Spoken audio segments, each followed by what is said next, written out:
আমার মুর্শিদ কেবলা সর্বদা সবে বন্ধনা করি আমার মুর্শিদ কেবলা সর্বদা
ইচ্ছা সত্ত্বেও একটু বেশি নেওয়া হলো, কারণ আমাদের আসর মাগরিব এশা একেবারে নিকটবর্তী ভাবে চলে, যার জন্য আপনারা অনেকটা সময় ধৈর্যের সাথে বসে আছেন। আমি দরবারের পক্ষ থেকে অভিনন্দন জানাই, আমাদের পক্ষ থেকে ভক্তি এবং শ্রদ্ধা নিবেদন করি।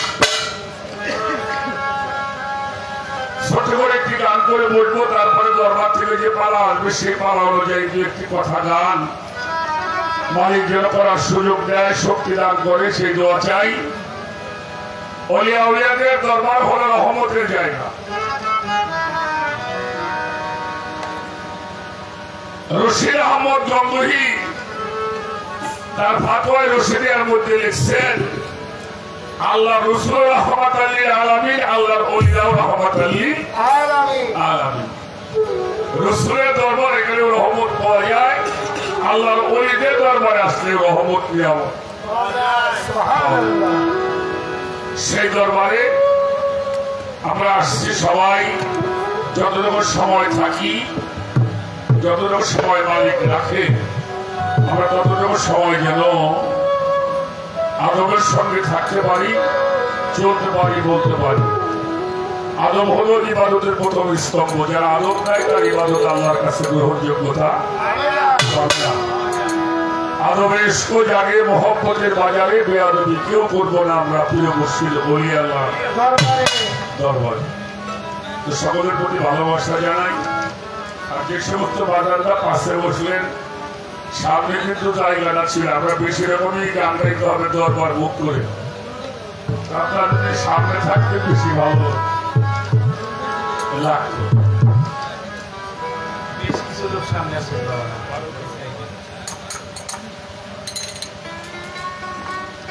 আমি ছোট করে আমার মন থেকে একটি গান করে বসে যাব, তারপরে দরবার থেকে যে পালা আসবে সে পালা অনুযায়ী একটি গান রাখার জন্য আমরা চেষ্টা করবো। ধন্যবাদ।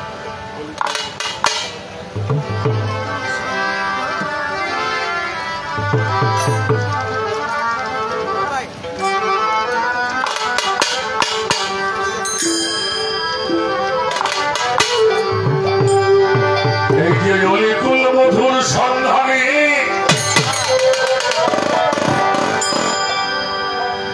এই গুলবাগে ঘুরে বেড়া,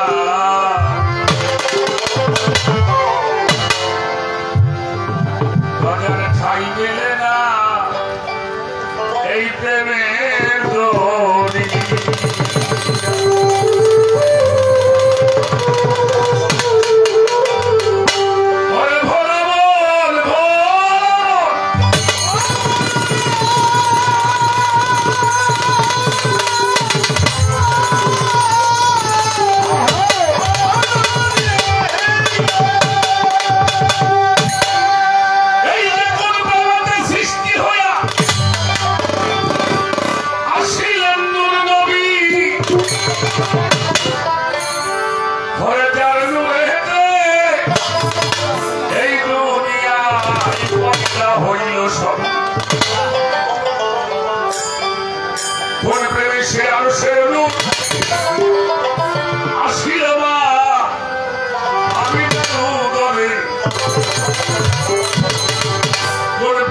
দেখলাম হুজুরে 14 জন বিবি ঘরে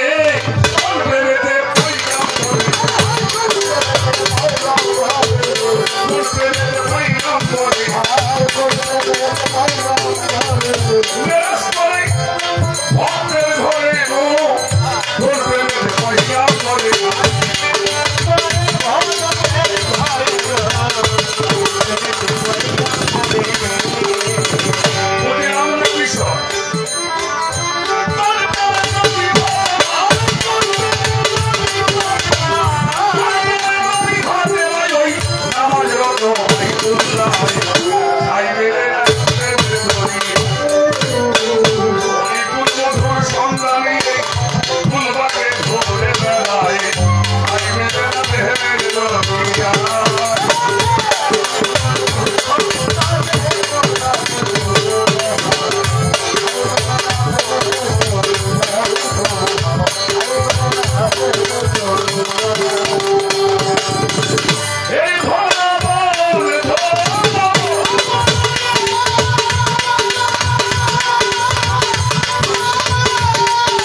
শরীর হয়ে যায় বুঝিতে সেই প্রেমের ধারা বুঝিতে সেই প্রেমের ধারা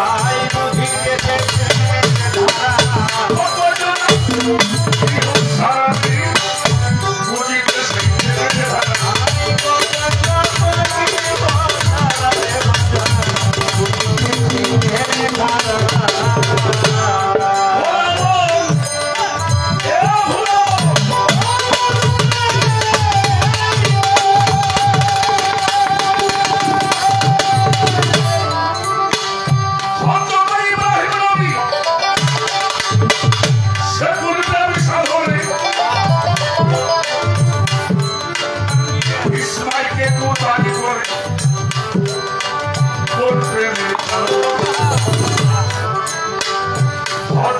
ইব্রাহিম নবী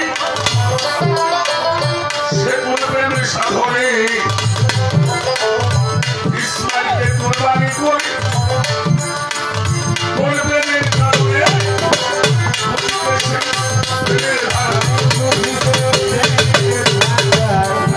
ওই প্রেমের ধারা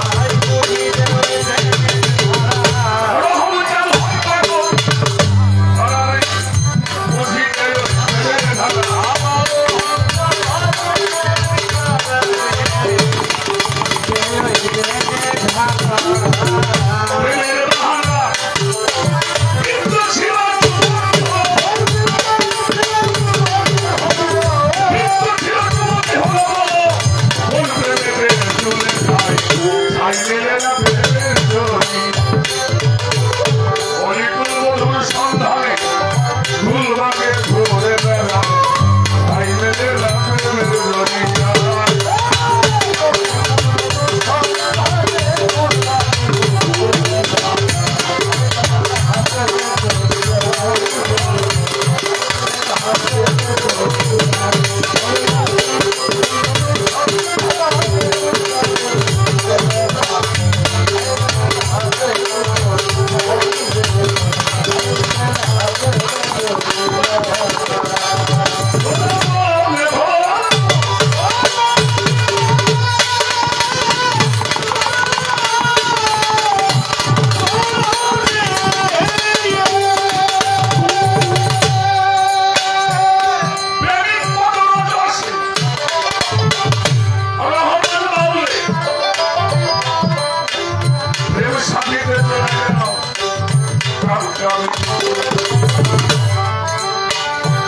সে কোন প্রেম করেছিল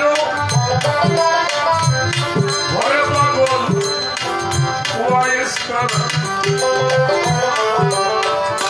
নবী বেড়ে আসে হইয়া ভাঙ্গি সে কেমন প্রেম করলো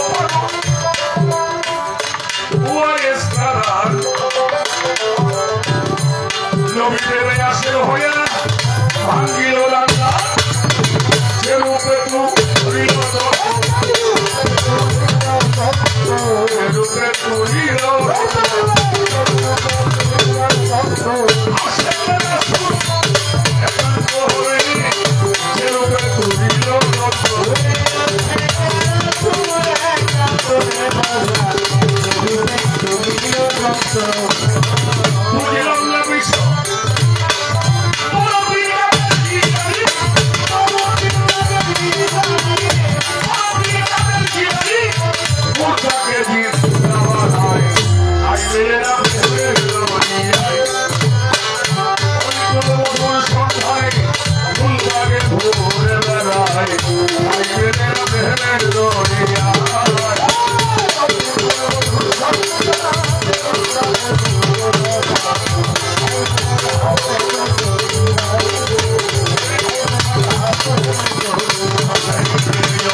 যাই হোক,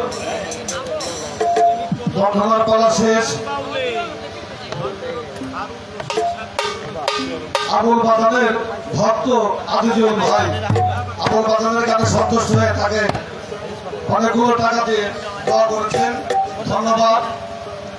আসা যাক মূল পর্বে। দূর দূরান্ত থেকে এই দরবারে আছে গান ভক্তগান এবং অন্যান্য দরবারের গদিনী সিং শাহজাদারা আছেন, তাদের চরণে এই দরবারের পক্ষ থেকে ভক্তিপূর্ণ সালাম। এবং কি আজকে যারা এইখানে এই মঞ্চে বসে আছেন অনেক মুরব্বী, সবাই সুন্দর পরিবেশ সৃষ্টি করে দিয়েছেন এবং মা বোনেরা সবাইকে এই দরবারের পক্ষ থেকে অসংখ্য ধন্যবাদ। দরবারের পক্ষ থেকে যে তালা নির্ধারণ করা হয়েছে, গুরু ভক্ত গুরুর ভূমিকায় গান পরিবেশন করবেন আবুল বাজার এবং ভক্তের ভূমিকায় গান পরিবেশন করবেন আমার দলদী মানিক দেওয়ান। সবাইকে গান শোনার জন্য ধন্যবাদ। এবং কালকে আগামীকাল এই মঞ্চে গান অনুষ্ঠিত হবে ঢাকা থেকে আগত শিল্পী আলামিন নুরি এবং মমিন সিংহের শিরিন সরকার। সবাইকে আসার জন্য ধন্যবাদ।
উভয় শিল্পীর বন্ধনা প্রার্থনা একটি করে মনোনীত গান গাবার শেষে দরবার পক্ষ থেকে আমার দয়াল পরশ চান্দের নাম আমার দরদি তিনি এক পরশ বান্ধব আমাদেরকে উভয় শিল্পীকে দুটি ধারাবাহিকতার মধ্যে আদেশ করেছে। সে পালাটা আপনাদের সকলেরই পরিচিত এবং আপনারা বেশিরভাগই সেই পালার মধ্যেই আছে, গুরু এবং ভক্ত। ইতিমধ্যে আমার কিছু প্রাণের মানুষ, ভালোবাসার মানুষ মঞ্চের সামনে এসে বসেছেন। আমার ভালো একজন শিল্পী সাধক সাইম ভাই, আমার লালচান ভাই, আমার কুসুম ভাই, আমার সুমন ভাই, যারাই আসছেন, বাবুল ভাই সহ সকলের প্রতি আমি ভক্তি রাখছি। পালা গানটা শুরু করার আগে দয়ালের একটি কথা আমি টেনে বলবো। দয়াল বলেছিল, আদমে দেশ তো যাকে মহাব্বতের বাজারে বেয়াদবি কেউ কইল না কোনো অলি আল্লাহ বা পীর মুর্শিদের দরবারে। আবাদতের মূল হচ্ছে আদব, আদব যার নাই তার কোন আবাদত নাই। আদবে ইনসান বেয়াদবে কি হয় এটা আপনারাই ভালো জানেন। তাই দয়ালের কাছে সর্বপ্রথম দয়ালের চরণে একটি নিবেদন রাখবো। গানে গানে গুরু আমাদের কেন ধরতে হয়, গুরু কেন ধরবো, কি কারণে ধরবো, গুরুর কাছে কেন যাব। এক শ্রেণীর মানুষ গুরু ধরা পছন্দ করে, এক শ্রেণীর মানুষ বলে এগুলোর কোনো দরকারই নাই। নামাজ রোজা হজ যাকাত কালেমা ইসলামের যেই বিধিবিধান, আল্লাহর আদেশ, আল্লাহ নিষেধ সমূহ পালন করলে একটা মানুষ আল্লাহর নৈকট্য লাভ করতে পারে। আর আমি বলবো, জগতের শিক্ষা যেখান থেকে শেষ হয়, দুনিয়ার পড়ালেখা যেখান থেকে শেষ হয়, তরিকতের জগতের পড়ালেখাটা সেখান থেকে শুরু হয়। তরিকতের পড়ালেখাটা দয়ালের কাছ থেকে, দয়ালের স্কুলে গিয়ে দয়ালের কাছ থেকে শিখতে হয়। আমি দয়ালের কাছে সর্বপ্রথম একটি গানে গানে কিছু কথা তুলে ধরবো।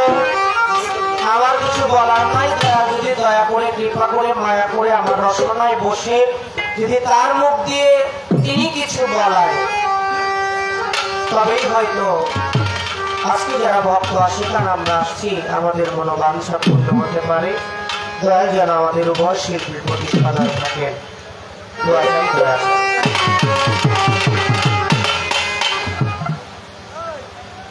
দয়াল মুর্শিদের সাথে দেখা হইলে, গুরুজনদের সাথে দেখা হইলে আলোকতার মধ্য দিয়ে যদি বলা হয়, মুর্শিদকে একখানা ভক্তি দিয়ে মুর্শিদের দয়া, মুর্শিদের রহমত প্রাপ্তি হতে হয়। যেহেতু আমি পালাগানে প্রবেশ করবো, আমার দয়ালের কদমে একটি ভক্তির মাধ্যমে দয়ালের কাছে কিছু আর্জি থাকবে।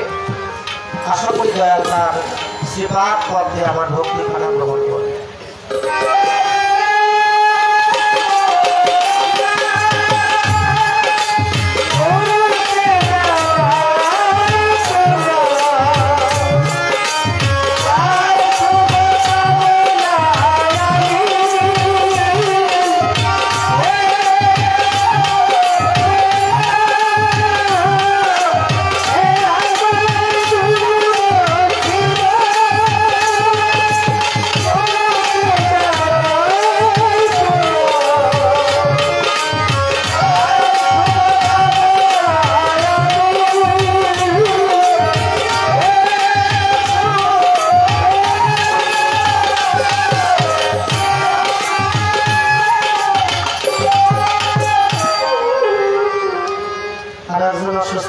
সুস্থ হয়ে আসছে আমার মামুন ভাই,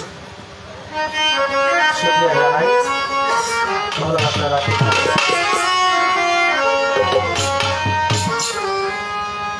আশা করি গানটা মনোযোগ দিয়ে একটু শুনবেন। আপনারা সবাই মানিকগঞ্জের মালিক। আমরা দয়ালের কাছে কেন যাই, কিসের কারণে?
যতই গানের ভাব আমার সাঙ্গ হয়ে গেল প্রেমানন্দে ভক্ত বিন্দু বদল ভরে যাত্রার গুরু নাম বলো নিদানের কান্ডারি গুরু গুরু ছাড়া বাস্তব নাইলে এহকাল পরকাল দুই কালে গুরুর পারের বর্ণধর আপনারা আছেন যারা দয়াল গুরুর আশেকার রহম চাঁদের আশেকার দয়াল গুরুর নামে আপনারা ধ্যানে বসে যান দয়াল দিলে কিছু দিতে পারে তার দয়াল ভান্ডার হতে শুনেছি কেউ চাওয়ার মতো চাইতে জানবে খালি ফিরে না জগতে তাই দয়ালকে চাওয়ার জন্য দয়ালকে পাওয়ার জন্য আসলাম দয়ালের চরণে দয়ালের শরণে দয়ালের সাথে মিশে যাব বাচ্চা মনে প্রাণে আমি কি রূপ কিভাবে এই জাগতিকে মুক্ত হয়ে মুক্ত মানুষ হয়ে দয়ালের সঙ্গে মিশতে পারি দয়ালের সাথে জয় হইয়া যাব দয়ালের দয়াল ছাড়া অন্য ভিন্ন কামনা যে নাই যত দুঃখ কষ্ট জ্বালা যন্ত্রণা পাই হবে আমার পাপে দুঃখ কি নাই দয়ালকে পাইলে সব পাবো এই আশা মনে তাই তো দয়ালের কাছে নিজেকে চেনবার জন্য দয়ালকে জানবার জন্য প্রথমবারে কিছু প্রশ্ন গেলাম করে দয়াল যদি না দেয় পাবো কোথায় যাইয়া তাই তো দয়ালের প্রথমবারে গেলাম জিগাইয়া আমাদের সমাজের বুকে বর্তমান শিক্ষার জন্য কত ব্যবস্থা আছে আপনারা আমার কথা কি গ্রামের কথাগুলো কি বোঝা যায় জনতা শিক্ষার জন্য অনেক রকমের প্রাতিষ্ঠানিক ব্যবস্থা এইখানে গিয়ে মানুষ জাগতিক পড়ালেখাটা শিক্ষা করে কেন যদি একটা চিঠি লেখে ওইটা সামনে ধরলেই যেন রিডিং করতে পারে শুরু থেকে শেষ পর্যন্ত যেন বুঝতে পারে জাগতিক জগতের পড়ালেখাটা আছে কিন্তু আমি দয়ালের কাছে জানতে চাইলাম আমি এই যে যতটুকু আমার এই মানব দেহটা আমার এই মানব দেহটারও তো পড়ালেখা আছে আচ্ছা এই আত্মতত্ত্ব লেখাপড়া করার জন্য কি কোন স্কুল খোলা হয়েছে জগতে আছে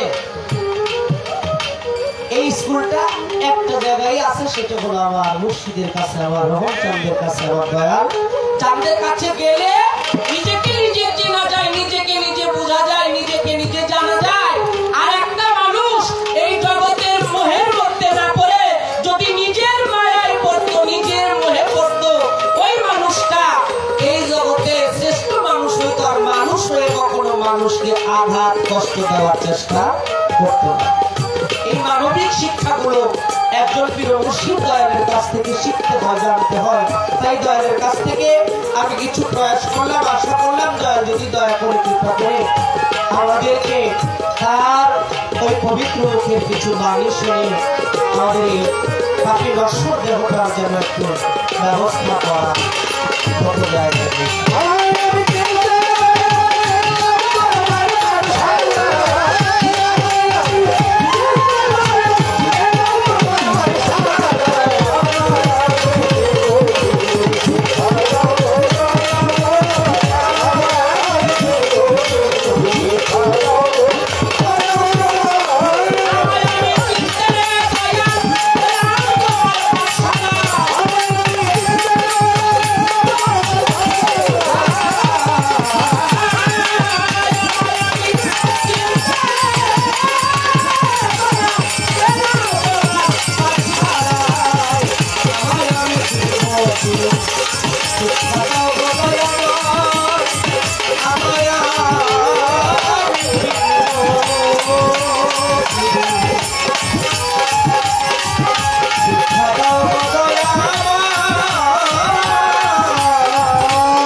চিকন টাটটা বেহালা, হ্যাঁ চিকন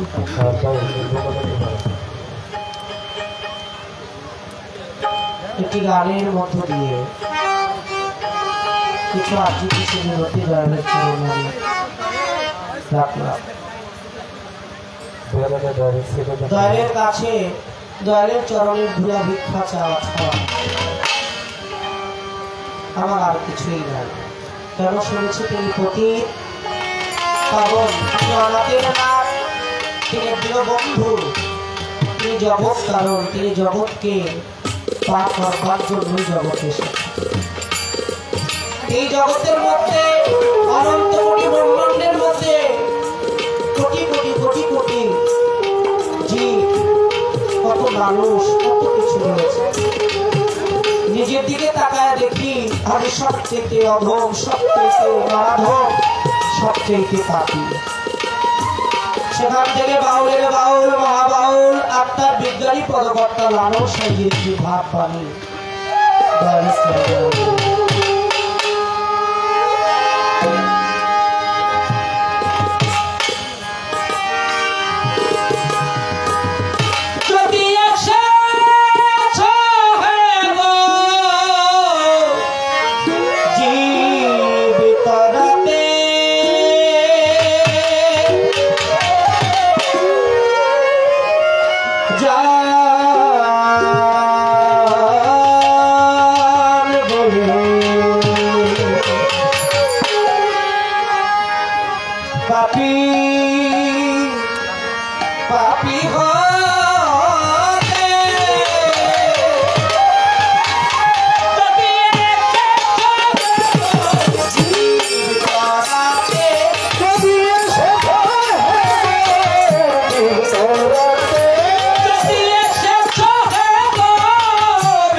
কত রকমের চিন্তা করি,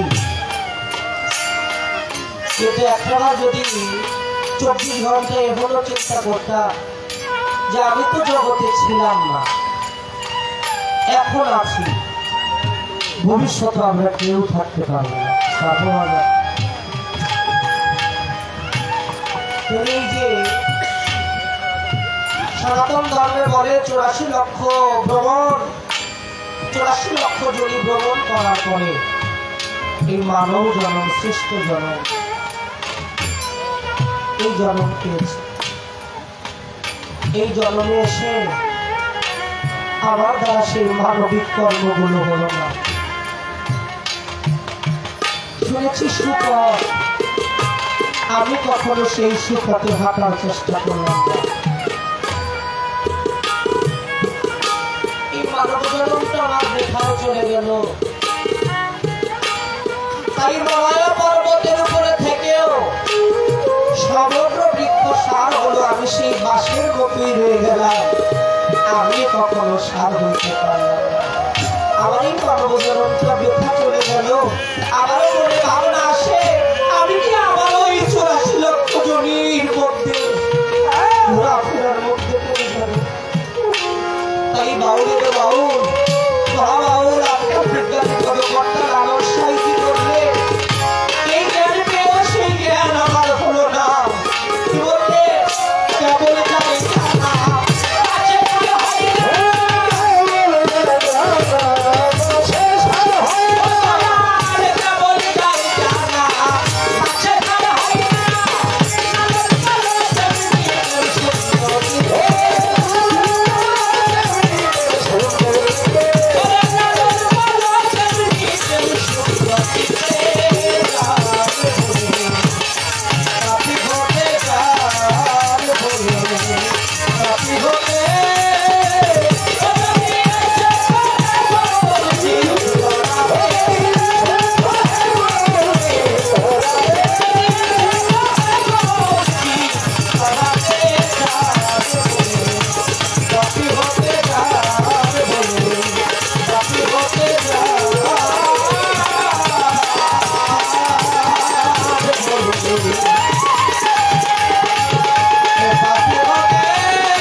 আমার এক মুরব্বী বাবাজি জলিল পাগলা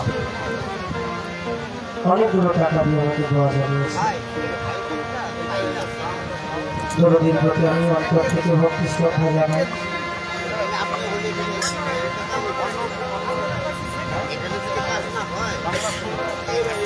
ফিরে কামের কামের এবং কামদার হজরত ইস্কান্দার চিশতি পূজারী রহমতুল্লাহ আলাইহি সেই দরবারের ভক্ত আমার প্রান্তীয় দাদা ভাই লালচাঁদ ভাই, তিনি 200 টাকা দিয়ে আমাকে দেওয়া জানিয়েছে। জিতকা দরবার শরীফের গোলাম গুরু শক্তি পাক দরবার শরীফের প্রতিষ্ঠাতা পীর কেবলা হযরত শাহ নূর আলম চিশতি নিজামী, তার ভক্ত ডিসি অফিসার আমার দাদা ভাই শ্রদ্ধেয় সুমন ভাই দরদি আমাকে 100 টাকা দিয়ে দোয়া জানিয়েছেন। তার প্রতি ভক্তি শ্রদ্ধা, আপনাদের সকলের প্রতি ভক্তি শ্রদ্ধা রইল। ধন্যবাদ সকলকে।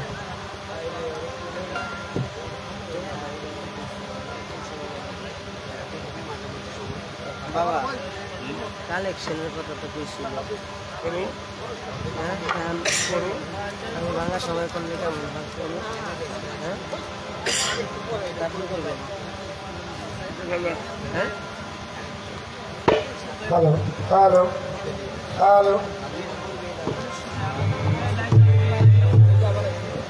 হ্যালো আসলে দরবারের থেকে একটা কথা আমাদের প্রতি আছে, একটা দায়িত্ব, এটা আমার না আপনাদের সবার।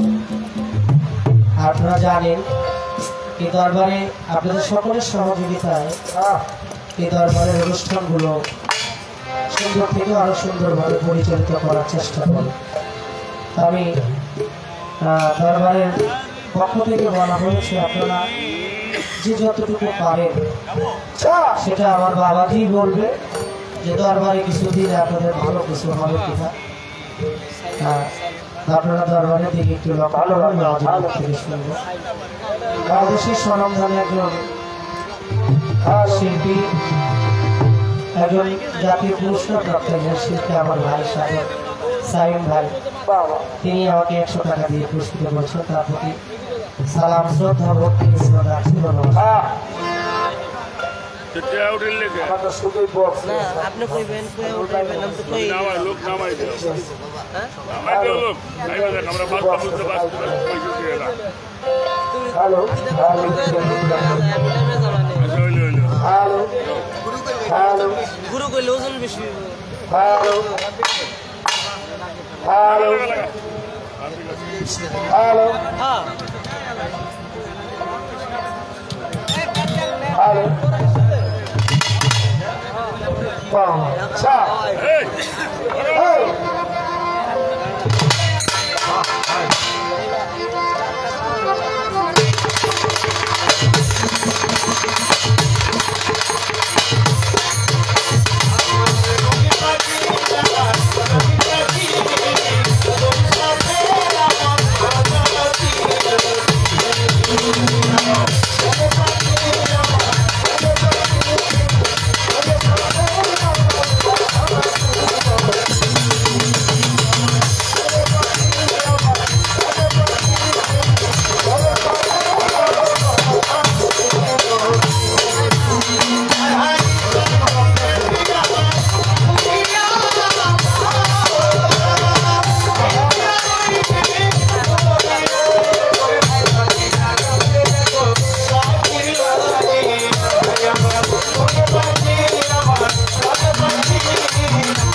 আমার লাসান সাধু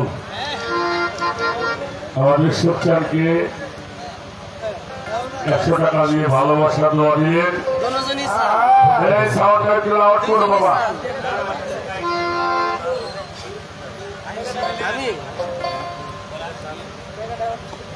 আমাদের উভয় শিল্পীর পরিচয় পর্ব শেষ হওয়ার পরে কি করো বাড়ি বাড়িতে হ্যাঁ তুমি বাপ করে যাও সাউন্ডটা, তোমার তো বলতে কিছু পাওয়া লাগে না। হ্যাঁ যাও যাও যাও তুমি বাপ করো, বিভাগটা করলেই হবে। আগে পরে আসে আমাদের উভয় শিল্পীর পরিচয় পর্ব শেষ হওয়ার পরে আজকের এই মহান দরবার শরীফ এই দরবার হতে আমাদের আলোচনা হলো গুরু ভক্তের আলোচনা। বাংলাদেশের এই প্রজন্মে যিনি ভক্ত আশেকান পীর মাশায়েখদের মন জয় করে জায়গা করে নিয়েছেন আমার বাবাজি মানিক জয় সাহেব।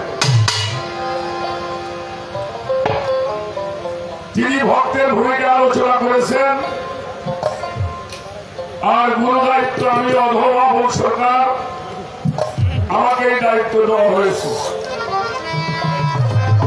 পাড়াগানে যাওয়ার আগে বলবো বাবা অনেক ভুল ত্রুটি হবে, সেই ভুলগুলি ক্ষমার দৃষ্টি থেকে উভয়ের জন্য দেওয়া আশীর্বাদ চরণ ধরে যায়।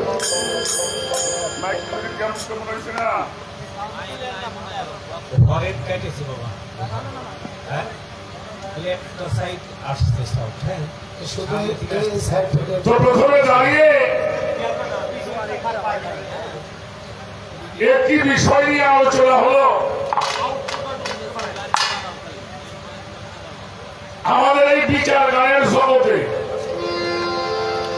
এই ছবি ভাবধারার জগতে, তরিকতের জগতে সবচেয়ে গুরুত্বপূর্ণ একটি বিষয়, সেই বিষয়টা হল নিজেকে চেনা।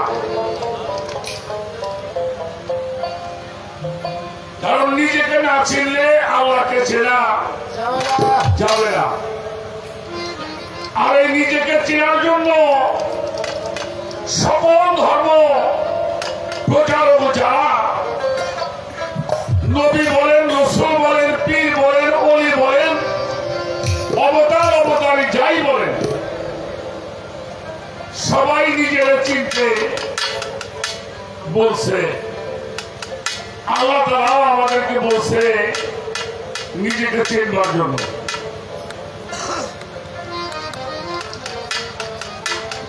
আর এই যে আমরা ধর্ম করি, এই ধর্মটা কি এটা আমাদের জানার দরকার।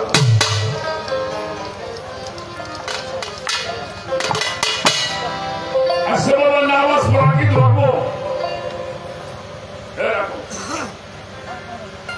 নামাজ পড়া কি ধর্ম? কি না তো বলেন কি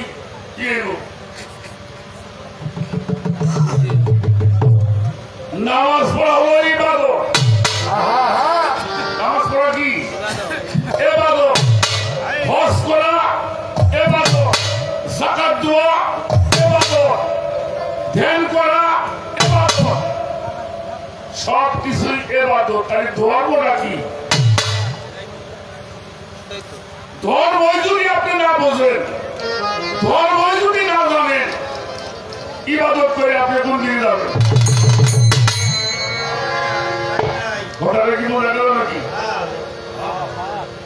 যদিও কথাটা ছোট, নিজের ছিল, নিজেকে চিনার কি কায়দা, এই কথাটা ছোট। শুরু থেকেই পর্যন্ত মানুষ এটা নিয়ে গবেষণা করছে। তার কারণ হুজুরে পাক আমাদের যিনি শেষ নবী, শেষ জামানার নবী মুহাম্মদুর রাসূলুল্লাহ, সকলেই বলি সাল্লাল্লাহু। আমার দয়াল নবী দুনিয়াতে আসার 1000 বছর আগে, অর্থাৎ আজকে থেকে 2500 বছর আগে একজন দার্শনিকের জন্ম হলো, যার নাম ছিল সক্রেটিস। তাকে প্রশ্ন করেছিল তার ছাত্ররা, ভক্তরা, প্রভু ধর্ম কাহাকে বলা হয়? ছোট বেশি কেরাম করে কাজ করবা।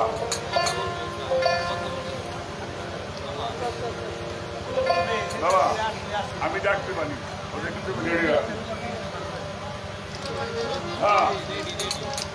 আর যদি এটা বলার কিছু নাই, রহমতাল্লাহ বাবার দরবারে আমরা এগুলি প্রতি বছর করে থাকি, প্রতিবারই করি, প্রতি মঞ্চেই করি। তো আমাদের যদি তারা আপনাদের কাছে যায় দরবার থেকে, আপনাদের যতটুকু যার যতটুকু সমর্থ আছে সেখান থেকে আপনারা একটু সহযোগিতার হাত বাড়াই দেবেন। আর সেটা আপনারা করবেন আমাদের পরিবেশটা যেন ঠিক থাকে।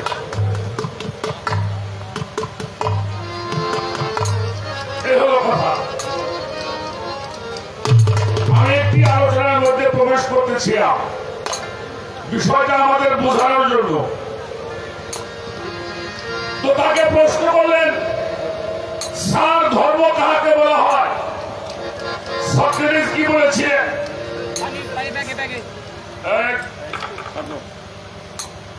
Know thyself is the chief mode of life. একটি মানুষের জীবনের মূলনীতি হচ্ছে নিজেকে চেনা। এটা হলো তার কথা, ওইটা শরীরের কথা।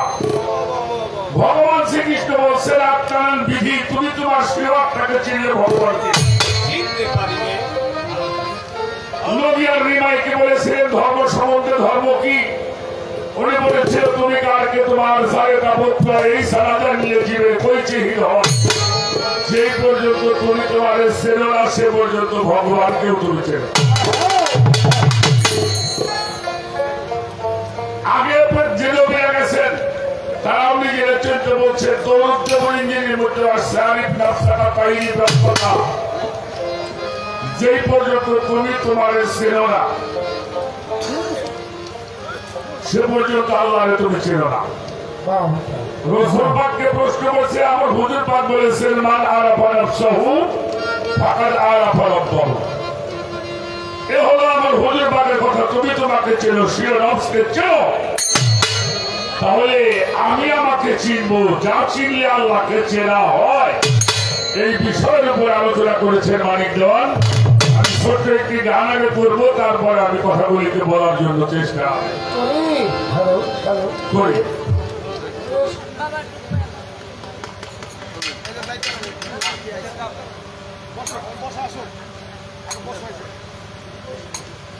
আসেন, আর যাদেরকে দায়িত্ব দেওয়া হয়েছে আপনারা সবাই বক্তা আশেখাদের কাছে যাবেন।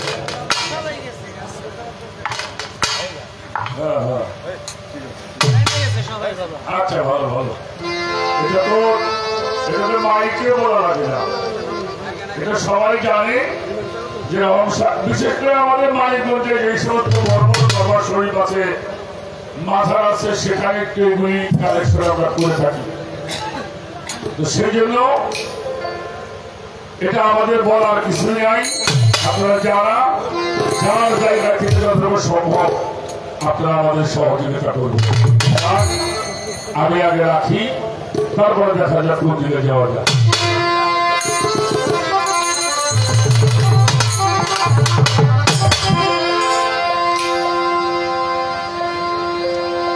এই যে কামেল পীরে কাছে গিয়া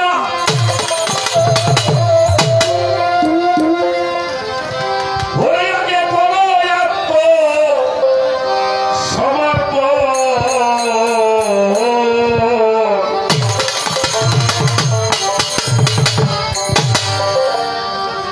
আপনারে চিনবি যদি পাগল মন মনে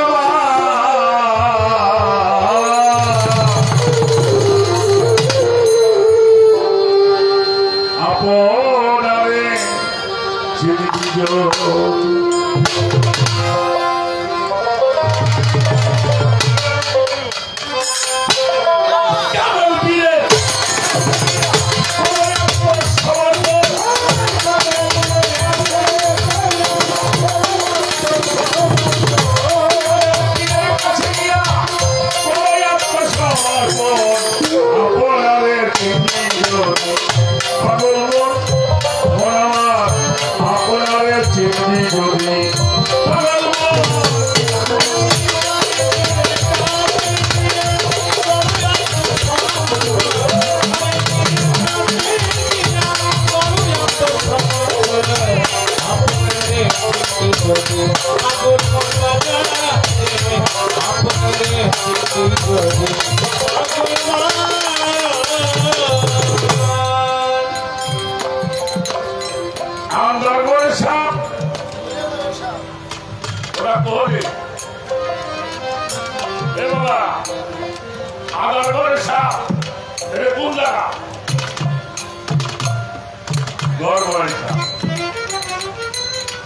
ইবাদতে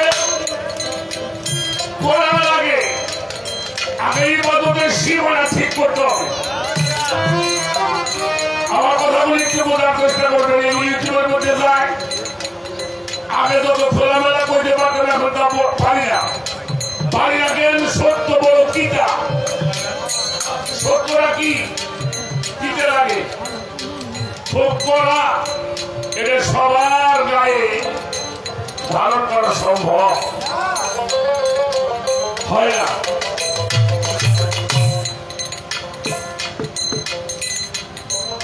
একটা হাদিসের কথা বলি, আমরা মসজিদে আগুন দিই, আগুন দেওয়া হয় না। এই আগুন দেওয়ার কিন্তু একটা জায়গা আছে। কোন দিক মুখ করে আদান করি আমরা? পশ্চিম দিকে মুখ করে আদান দেওয়া হয়।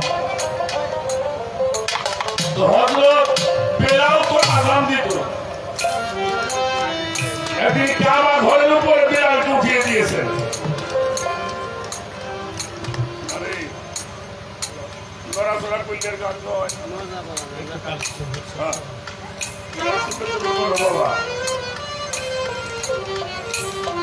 কাবা ঘরেও আযান হয়, ওখানে কি একটা জায়গা আছে আযানের, কিন্তু হযরত বেলাল তো খেয়ে কোথায়? কাবার উপর।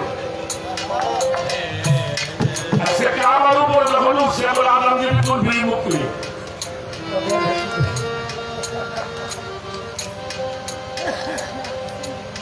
হযরত বেলাল আনমনা হয়ে গেছে, আমি কোন দিকে মুখ করে আযান করি? ইয়া রাসূলুল্লাহ, আমি কোন দিকে মুখ করব? আমার রাসূল বলে আমার দিকে মুখ করে আযান হোক। সুবহানাল্লাহ। একটা সীমানা আমি দিয়ে গেলাম। ইবাদতের একটি সীমানা আপনাকে করতে হবে। সেজন্য তাদের মধ্যে বলা হয়েছে, কামেল পীরের কাছে গিয়ে করো আত্মসমর্পণ, আপনার জিন্দি যদি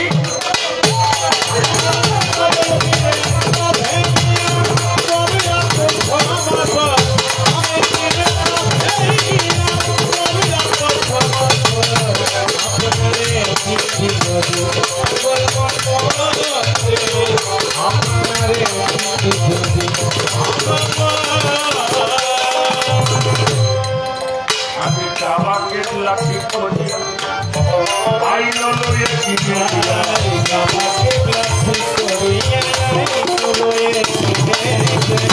কাবাকে লাঠিত করিয়া আইন লইয়া কিনে দিয়া আল মুমিন পাকা মুমিনা কাবা আদি ছেড়া দেব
আমার বাবাজি বলছে সবকিছু একটা শিক্ষার জায়গা আছে।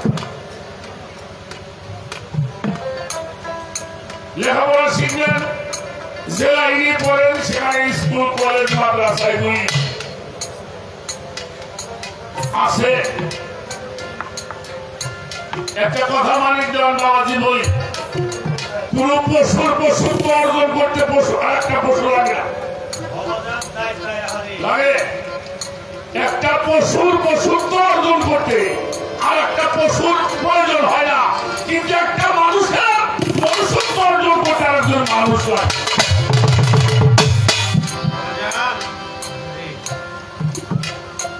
কোরআন পড়ে দেখবেন, কিছু মানুষ কয় না কোরআন হাদিস পড়বে, ওইটা মানলেই সব মানা হয়ে যাবো, ওসিলার প্রয়োজন নাই, ওসিলা তো কোরআন শরীফ।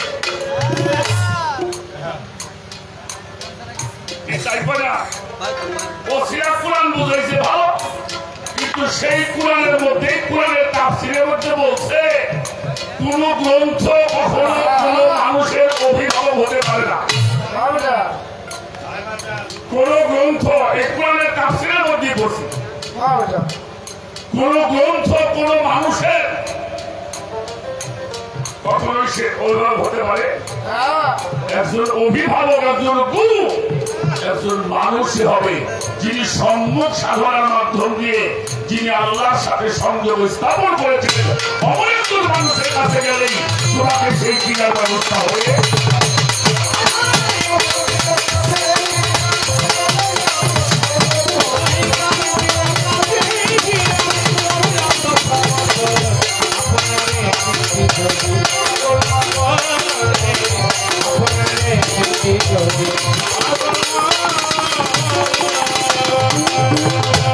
আমার আমি আর আমি গুরুকে বড়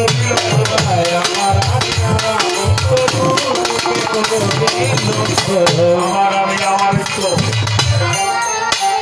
গুরুকে বড় বিরক্ত বুঝতে পারবি তুমি কে সে বুঝতে পারবি তুমি কে তুমি কে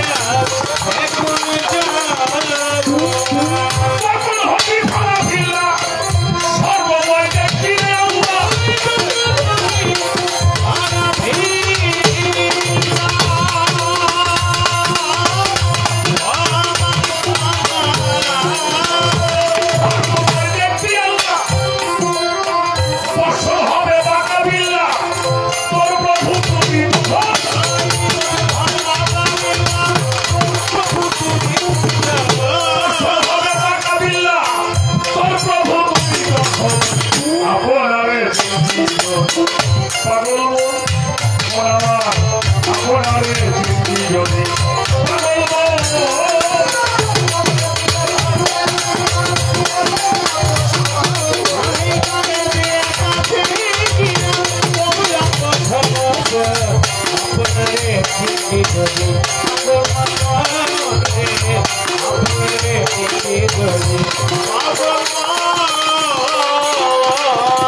আমি আমার মালিক মজুরিয়াকে কথা কই, সেই কথাটা হলো একটা 3 মাসের বাচ্চার মুখে যদি একটা মুরগির রান ধরিয়ে দেওয়া হয় খাইতে পারবে? কথা বলে না কেন? খাইতে পারবে? তোর মরণ হবে। আর কি হবে? সমস্যা হবে। তুমি যেখানে আলোচনা শুরু করছো বাবা, এই তাসওয়াবের জগতে, এই সুফিবাদের জগতে এই আলোচনা হলো প্রাণ কেন্দ্র। এটা কি? প্রাণ কেন্দ্র। সাধকের কথা আমরা জানার জন্য, বোঝার জন্য চেষ্টা করি। আমি, আমার, আমিত্ব কয়টা হয়েছে? আমি, আমার, আমিত্ব তিনটা। এই আমির মধ্যে আবার একটা দুইটা বিষয় আছে, একটা মোহযুক্ত আর একটা মোহমুক্ত। দেখবে বর্তমানে তো তোমার খাইতে নাই, তার সামনে কথাই কোয়া যায়। ওরে বাবা রে বাবা, ওর বাপে বসে আমার কাছে চেয়ারে, সব চেয়ারে খাওয়ার মাঝে চেয়ার ডাই গিয়েছে। বাপে আমার সামনে চেয়ারে বসে না সাওয়াল আমার উপর চেয়ারটা এগিয়ে নিয়ে আসেন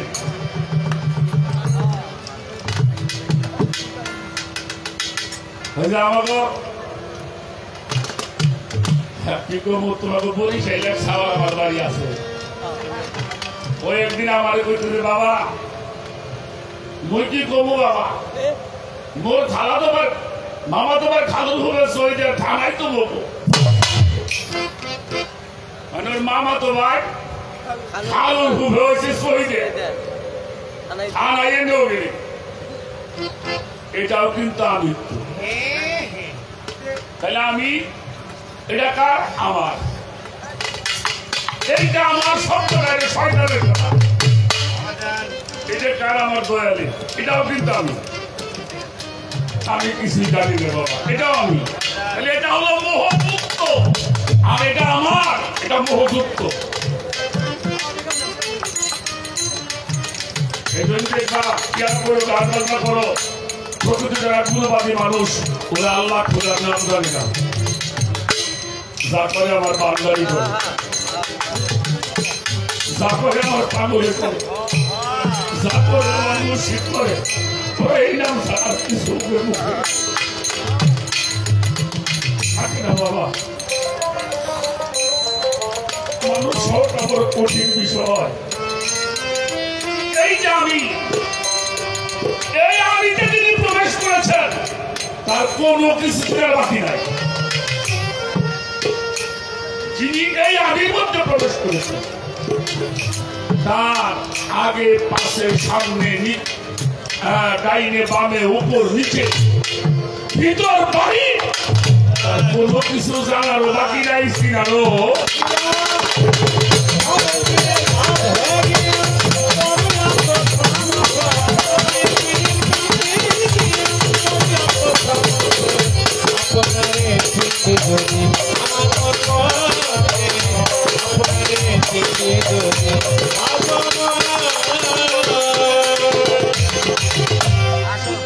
সম্মুখগুলোর সাধন করো সেকেন্দ্রা সামনে তোমারও সম্মুখগুলো সাধন করো সেকেন্দ্রা সামনে তোমারও আল্লাহ রঙের কি ধরো তার স্বভাব হবে ধরো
আমরাও শুনি আমরাও কই এই যে কথাটা কওয়া হয় এই কথাটা বুঝতে পারবে তখন মরবা যখন এটা কেউ ভুল করলাম নাকি এক মোড়া বললে মানুষ গাইয়ে ধর আর এক মোড়া বললে তাজা হয় নাকি আবার নতুন কই আমার ঘর ভাঙে,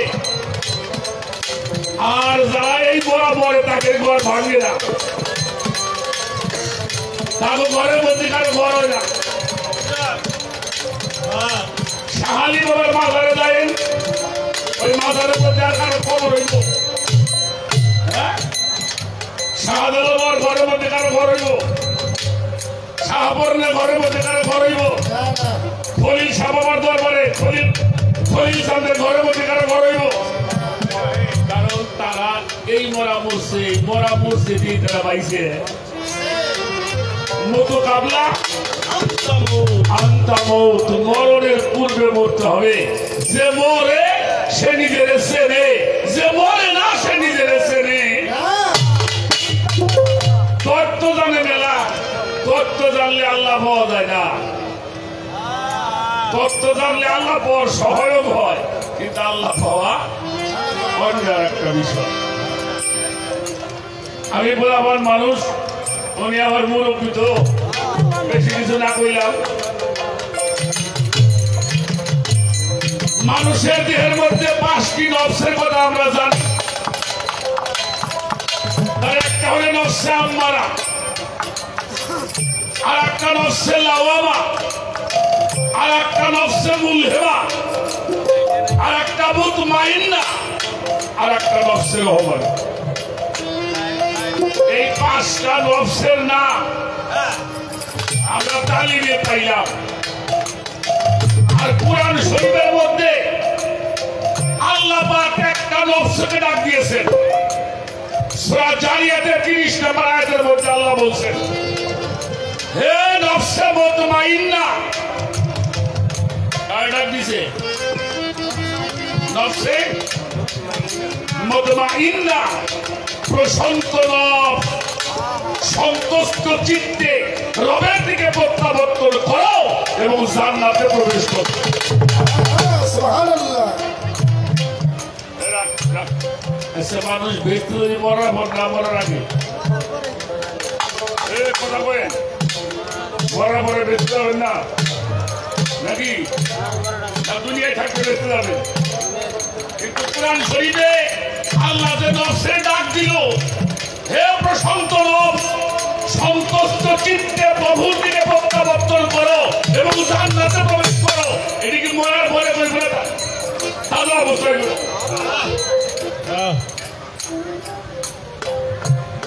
মরা মাইসে আল্লাহ কয় না ইবাদত করবে, বলছে তাজা মাইসি রে। এই নফসে আম্মারা, নফসে লাওয়ামা, নফসে মুলহিমা, এটা দুনিয়ামুখী। এই 3টে নফস দুনিয়ামুখী। বিষয়, বাড়ি, নারী, টাকা, ক্ষমতা, এটা পাইলে সে খুশি। একটা মানুষ যখন কামেল গুরুর কাছে আত্মসমর্পণ করে, তিনি যে ধ্যান সাধনা, সালাত সাধনা, খাওয়ার সাধনা, যখন তারে এই সাধনাগুলি করতে থাকে, গুরু বর্জক সামনে করে যখন সাধনায় উত্তীর্ণ হয়, তখন এই 3টি নফস সাধ্য হয়ে থাকে। ওই মানুষটা মুতমাইন্নার মধ্যে পৌঁছায়। কোথায় পৌঁছায়?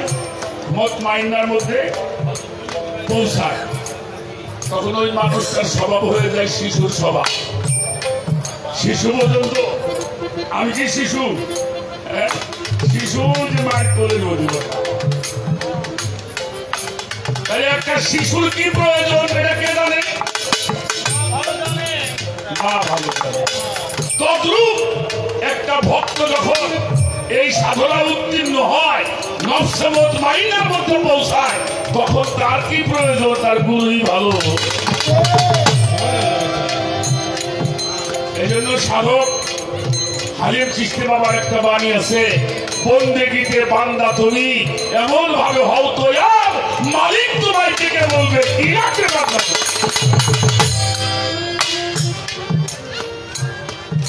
সারা সার এখন ইবাদত কত দোকায় আপনার ভালো জানে।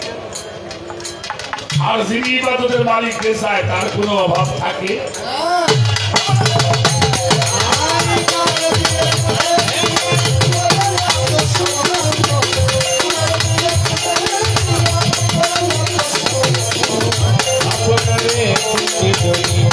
Thank you.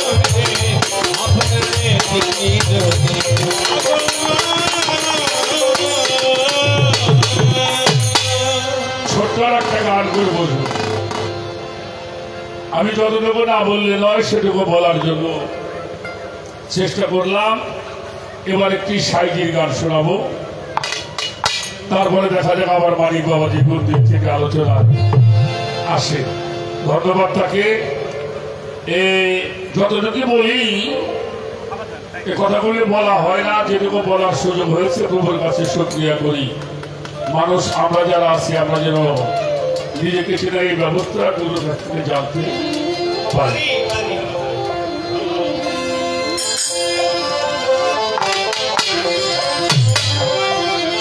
যে নাম সারণে হরে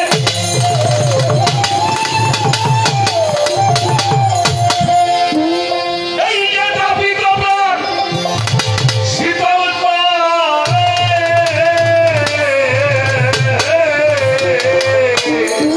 যে নাম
আপনি আল্লাহ আপনি নবী আপনি হলো আপন সবই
সম্মানিত উপস্থিতি লাহোরের দরবার শরীফের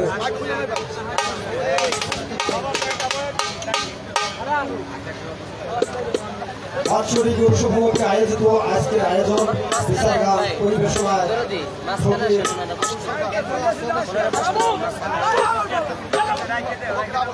ফকির আবু সরকার বনাম মানিকগঞ্জ।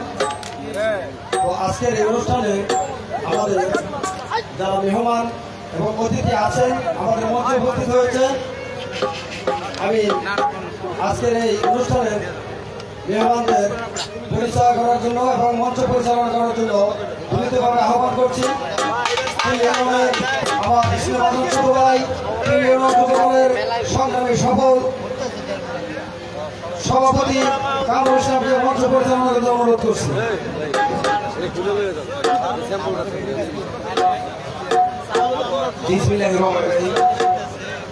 সম্মানিত উপস্থিতি,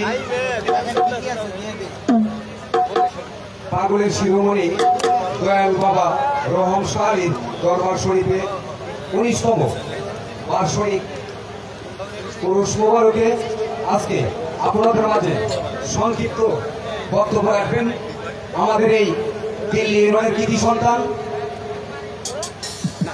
সাবেক দিল্লি ইউনিয়ন ছাত্র দলের সাবেক সফল সভাপতি, দিল্লি ইউনিয়ন বিএনপির সাবেক সহসভাপতি এবং মানিকগঞ্জ জেলা জজ কোর্টের সম্মানিত এজেপি জনাব মোহাম্মদ আমিনুল ইসলাম ভাইকে তার সংক্ষিপ্ত বক্তব্য রাখার জন্য বিশেষ অনুরোধ।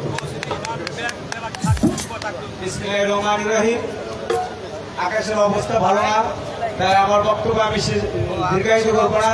জনসংখ্যাও শ্রোতা মন্ডলী অনেক কম উঠে গেছে। আমার খালাতো ভাই প্লেয়ার রাশেদ আমেরিকা প্রবাসী, এই অনুষ্ঠানের প্রধান অতিথি হিসেবে তার নাম রাখা হয়েছে বিদায় আমি আজকে এই অনুষ্ঠানে উপস্থিত হয়েছি।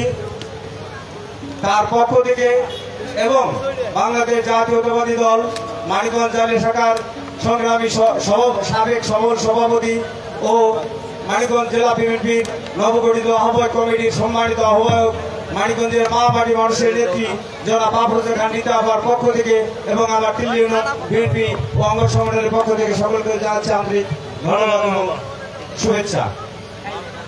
সম্মানিত উপস্থিতি, আজকে বক্তব্য দেওয়ার কিছু নেই, অনেকেই চলে গেছেন। আজকে এই রহমানিয়া দরবার শরীফে যে প্রতি বছর 16তম বাৎসরিক 19তম বাৎসরিক পুরুষ মোবারকের তৃতীয় দিনে আমরা দুটো কথা বলার সুযোগ পেয়েছি। দুর্ভাগ্যবশত আকাশের অবস্থা ভালো না, সেজন্য আমার কথা আমি শেষ করব। সবশেষে আমাদের এই মানিকগঞ্জের সারুয়া মানিকগঞ্জে আগামী দিনে যে ধানের শীষের কান্ডারি হয়ে আসবেন, আমরা সেই ধানের শীষের প্রতীকে ভোট দিব, আপাকে আফরোজা খান রিতা আপাকে ভোট দিয়ে জয়যুক্ত করব। এই আহ্বান রেখে আমি আমার কথা শেষ করছি। বাংলাদেশ জিন্দাবাদ, শহীদ জিয়া অমর হোক, খালেদা জিয়া জিন্দাবাদ, তারেক রহমান জিন্দাবাদ, আফরোজা খান রিতা আপা জিন্দাবাদ। সেই সাথে আমার খালাতো ভাই রাশেদ মিয়ার পক্ষ থেকে আজকের এই উরুস মোবারকে 20,000 টাকা অনুষ্ঠানে শরীক হয়েছেন, সকলে সাদরে গৃহীত হবে। ধন্যবাদ সবাইকে।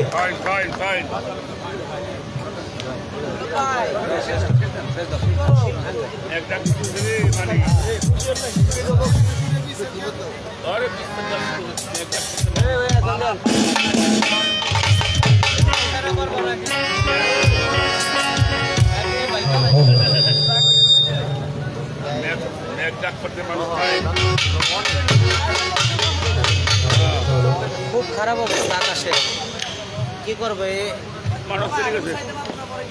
এ বাবাজি?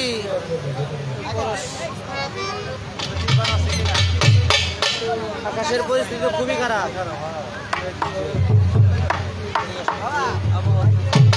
আবহাওয়া ভালো না, আবহাওয়া কি কয় মোবাইল না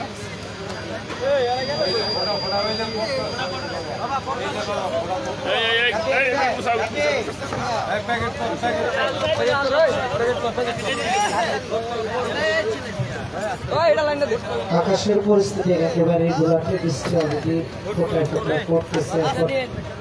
এই পরিস্থিতিতে গান গাওয়া তো একেবারে পরিস্থিতি অনেকগুলো না আমাদের